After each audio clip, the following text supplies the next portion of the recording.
Islam.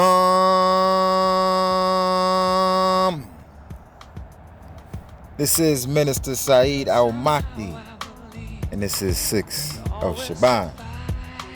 The Mahdi is on their ass because the revelation then came on time. The numbers add up, and so we coming from the Quran 2196. When the gates are open, Gog and Magog, min kuli hadib. Min kuli hadib. We're going to get into that definition today. Hadib, hadibah. Because they're going to come from every direction, and according to the Holy Prophet, we know these are the European Turks, the white man, the wicked white man.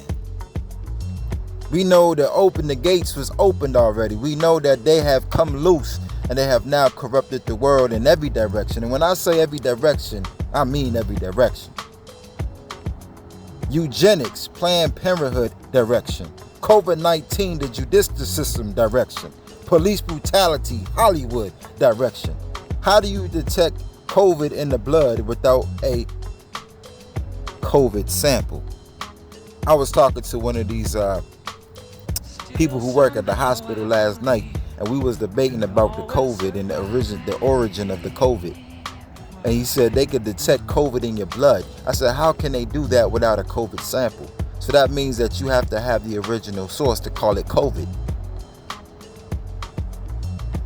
It's like you can't call something marijuana if it don't have the original seed. That's called K2. It's not real marijuana, but it looked like marijuana, right? How can you call something that's not original? Yajuj wa Majuj min kuli hadid. We're going to get into that. We're going to show you a little something about the Moorish struggle.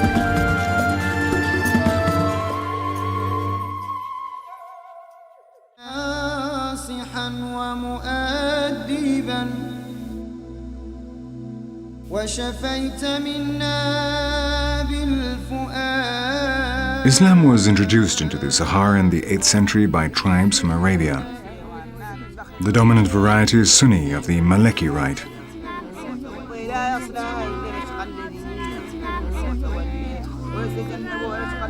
Since then, the Talib, or master of the Quran, has taught children from 5 to 13 years old the rudiments of writing and how to recite by memory the verses written in the Lauj, or Quranic tables, in return for a small stipend in the form of cattle. In the Sahara, the Talib were also men of the book, the governing class, and enjoyed certain privileges.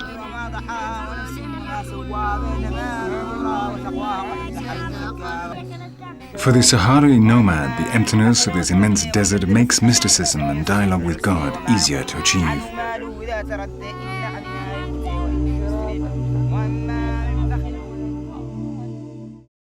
This beautiful Moor from Morocco, an indigenous Sahrawi Moor, right? From the families of the Qurayshi Arabi, right? The royal blood of the Arab. They're going through a fight, man. Right now, the Moorish crown is holding it down for the bloodline. Check this out. Citizens. Morocco's occupied much of the resource-rich territory since 1975 in defiance of the United Nations and the international community. Thousands of Sahrawis have been tortured, imprisoned, killed, and disappeared while resisting the Moroccan occupation. Following Morocco's invasion in 1975, about half the Sahrawi population fled to neighboring Algeria, where they've lived for the past 45 years in refugee camps in the middle of the desert. Yeah, that's happening currently right now in Africa. The indigenous Moors are being put in refugee camps. They're oppressed, they're being bullied, they're being tortured by the white man, the Gog and Magog. As the prophet said, 3 times his nation will be taken over by people with peeled skin. And he was notifying his nation that they will be the white man, Gog and Magog. And Allah has definitely let the gates loose, ain't that right? The Moorish crown cannot be wrong because they speak from the Kuru. We come from the light, oh people. Got to understand these are the warnings and the signs of the news reporter, Minister Saeed. Let's take a look at some of the things that a witness, a Moorish woman, is saying. Thank you very much, Amy Goodman, and thanks to Democracy Now! For talking to us and give to the Sahrawi activists from the occupied territory of Western Sahara the opportunity to share their stories and to share testimonies of victims.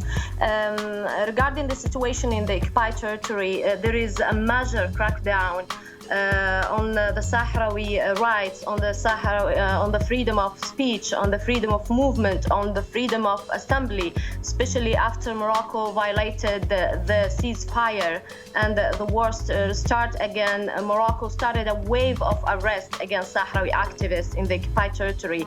The oppression and the repression against the Sahrawi peaceful movements raising day by day, and Morocco keep arresting people. Now they are dozens of Sahrawi activists who are behind bars in Moroccan prisons. The people in Western Sahara are not allowed to express themselves. There are no press agencies in the ground that can document the violations against Sahrawi human beings in here. Morocco is continue closing the territory in front of the international observer, international activists, and international journalists. So we determined and we described Western Sahara as a black hole, as it was described by RSF reports 2 years ago, and by international organizations. It's completely closed, and we are suffered in silence. Regarding the Donald Trump recognition, we believe that this will not erase our legitimate right to freedom and independence. Sahrawi people is continue struggling, and we are not surprised since we have been betrayed by the international community for over 30 years, where we were waiting for a peaceful solution from the United Nations that we have been promised by the United Nations. And there is a mission to organize a fair referendum and to offer the opportunity to Sahrawi people to vote and to determine their own future by themselves. So we are not surprised by the recognition from Trump, and I think the statute of Western Sahara is already determined by international law, so not by a tweet of a president who is already in his way out. So the international law is clear and is set out in successive United Nations. Okay, so you get the point. The white man will not help you. The United Nations will never help the indigenous Arabs, right? And then when I say more, understand this is a nomenclature that the white man used to identify the different families that came in to conquer Spain, right? Arab is the same thing as saying Israelite. It's a nomenclature that unifies 12 tribes. There were 12 sons that came from Ishmael. And we got to understand that each and every tribe had their own family. They all spread out once the Prophet Muhammad left. I'm just going to bring you a little information about these people. Okay, Al-Jahiz is a scholar, an Arab scholar from maybe 100 years after the Prophet Muhammad. So we're talking about classical Arabic texts, talking about Abu Talib being a black man, the Hashimi. Indeed, Muhammad himself is reported to have said to his presumably black-skinned cousin, "You resemble me both in appearance and character." The Prophet said that about Ali, okay? The first cousin and son-in-law of the Prophet, Ali ibn Abu Talib, was a very black-skinned Arab described by his son Abu Jafar Muhammad. This is one of the 12 Moorish crowns. Intensively black. You understand what I'm saying? We're talking about the original Moor. May Allah subhanahu wa ta'ala bless Muslim Muhammad of the Nation of Islam. This man really put in the work to study these classical Arab scholars, man. This is what the white man in the Sunni Islam will not give. We talking about Abdul Abu Muttalib. This is the Prophet's father, Abdullah, right? Jahiz described him as a very black and tall man. Muhammad's first cousin and son-in-law, Ali ibn Abdullah, was considered a black-skinned man. See, this is the type of haq that the Gog and Magog don't want you to have. You know what I'm saying? Psychological warfare, police sirens, all that shit is a signet to try to bar the haq from coming through, bar the purpose of the Mahdi. But the thing about it is, we're on the day of 6. This is 6-6. I'm on the Yas. The Mahdi is on the Yas. You can't take away the indigenous rights of a people. These are called inalienable rights. These are things that man cannot intervene in. This is a genetic bloodline thing. It's already coded in the person's blood. Today, these people at the deli stores in Harlem, these white folks, they actually think that these are their forefathers. They think that they think that they come from these people. But that's a whole lie. And the people of Morocco today, the Sahari, a reason why I use that interview as evidence to show that the original Arabs are fighting for human rights, like black people in America. The people in Yemen, the people in Sudan, the Baggara, I showed you the picture earlier. They're all fighting for their human rights. These are the Arabs that were kicked out of their land. According to the prophet, they would be kicked out. Gog and Magog was let loose. Like I said, stop looking at people like a racist and let them show you racism. That's the problem with people today, because they have allowed themselves to be infected by the Gog and Magog demon, racism. It's coming from the white man. So now today, every race is embodying the racist look. Everybody looks at other people with racism.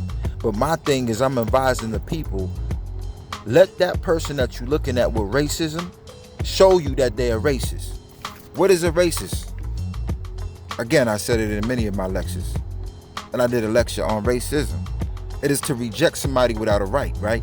This is the open manifestation. Mockery, lies, and slander, and jokes will come out of a racist person, right? Or they just want to kill you. Most of the time, they're going to mock you, they're going to lie, and they're going to make a joke on you. But according to the definition of a kufr, right? Because a kufr is a racist. It means to reject. You're hiding something. So what they're really hiding is the jealousy, and we use the example of Iblis, right, in the Quran. It's either because you're handsome, your swag, or because of some superficial thing like money. But one thing the wise man knows about a jealous motherfucker is that a jealous motherfucker is mad that you have that swag, mad that you have that beauty, mad that you got that superficial thing, right?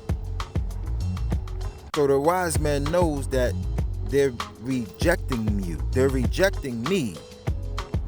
They're lying, they're slandering, and making jokes because they sad and depressed that they don't have the swag, right? When I say swag, it's a spiritual grade, right? Iblis was jealous. He was hiding the jealousy, so he disobeyed Allah. He rejected God. He lied and tried to say, I'm better because I'm right. That's what a racist do. He reject you, but he'll always say a lie to make himself look like he's not being jealous. Iblis was really jealous because Adam had signed on his blood 144,000 prophets. This is a spiritual grade. To be a prophet of Allah is a divine thing, right? And then Allah later put that blessing on Abraham's children. So now you got these people who look like peeled skin motherfuckers, like you see in this picture here. Now they calling themselves Arabs. The ISUPK, my cousins at the Israelite camps, they have to fight these Jewish white motherfuckers who are claiming their bloodline too. The Moors are no different. We gotta fight the same fight. They trying to claim to be Arabs, and we got the evidence today. Ain't that right? We on their ass. A man can have patience, right? And his patience makes his behavior so handsome, right? And that's his confidence that's killing many of them, right?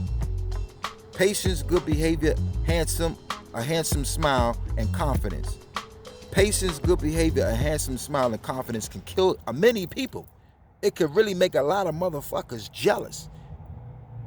You understand what I'm saying? So we're trying to give you the facts about the Moors. I'm coming directly from the text, the hadith. It don't get no clearer than this. Coming from Ali, who resembles Prophet the most. He said that the messenger of Allah was neither tall nor short. He had a large head, a big beard, and a large hands and feet. His face had a black color. The word in Arabic is hamari, right? He says in Arabic, Wajhi hamari. Face was hamari. There go your definition in the middle. You need me to show you any more? I just showed you Jahiz, who came 100 years later, and I'm now giving you a hadith directly from the Prophet's cousin. So we know that them people who conquered Spain were hamari. Get it? Hamite, ham. See, the white man knows these things are written already. So the duty of Gog and Magog coming from every direction is that he has to show the original descendants of the Arab blood that you're not these people. Because these are Satan's children, Gog and Magog. Elijah Muhammad taught us about who these people are, our natural enemies. And the so-called Negro in America is so in love with their enemy, ain't that right? Because they live in a modern-day Babylon under a modern-day Pharaoh in the time or era of Gog and Magog. So you inherited the behavior of this motherfucker. And we know how he did it. Ain't that right? The nigga mine. Go and look up that lecture. I'll tell you how it happened. It's hard to think positive when nobody cares about how you feel. But imagine how the person who can't think positive feels when somebody can. Whoa! Because that's what the fuck you're seeing when you're looking at the Mahdi, right? A handsome smile and confidence can make many motherfuckers mad. Don't reject the Mahdi though now. We are the original Moors. We are standing up for Moorish blood. You understand what I'm saying? The Shua Arabs, right? Hadith, Imam Sadiq, the sixth crown said, the messenger said, I saw Abraham and Moses and Jesus and I saw Abraham and Moses and Jesus. As for Moses, he's a man of tall stature, resembling the man of Zat and the people of Shanwa. The people of Shanwa is an actual clan out of the Arabs, right? Arabs is a nomenclature. It's like saying Israelite. It's a tribal confederate word, but within that word, there are many different clans, right? And the Shanwa is a clan of the Arabs. This is how they look. They live in Nigeria today. Okay? The Moors, baby. Their name has morphed, of course, because of the influence of Gog and Magog, the white scholarships. You know what I'm saying? They call us Moors. They calling us Berbers and shit. Like, these are their terms. And then they'll say things like the Tukulor people. So we're gonna keep going, because it just don't stop. We're talking about the bloodline of the Moors. Ain't that right? The Prophet Muhammad of Arabia was a pure Arab from the Bani Hashim clan of Quraysh tribe. Not only were the original and true Arabs black, but the Prophet's particular tribe and clan were famously black, as Robert F. Spencer remarks. It is said that the Qurayshi explained their short stature and dark skin by the fact that they always carefully stuck to endogamy, interracial marriage. And Henry Lamans took notice of this, remarking further that the Bani Hashim are generality, qualité de couleur, black. Even a Frenchman, these are white scholars. Now we coming like in the 20th century. This is white folks testifying to the color of the Arab. So I done took you back to the time of Muhammad. Now I'm bringing you forward. You know what I'm saying? Like, okay, we can take it to Ibn Manzur, right? This is the 13th century. This is around the time the Turks started conquering all the black Arabs. 13th century. Always remember that number, 13, right? This is a 13th century scholar saying that the pure Arab means Khalis al-Arab, means Aswad al-Jidad, black skin. Like whenever you said pure Arab, Khalis, a pure Arab, you had to use the word Aswad al-Jidad, according to him in his book. Black skin was like synonymous with Arab. You couldn't even separate the two. This is also mentioned in Jabari. Jabari is a famous, Islamic scholar in the Sunni world. The children of Shem, because Ishmael descends from Shem, Allah made the prophets from them, revealed the books to them, made them beautiful, gave them a dark complexion. So we're talking about the Moors, man. The Arabs. I don't even think I gotta go any further. Like, I think I could just end it right here. And I will, because I had a lot more slides, but I don't think I need to go no more. Stand up for your tribe, African American people. I'm talking to the Moors. It's time. It's time. Mahdi, I'm out.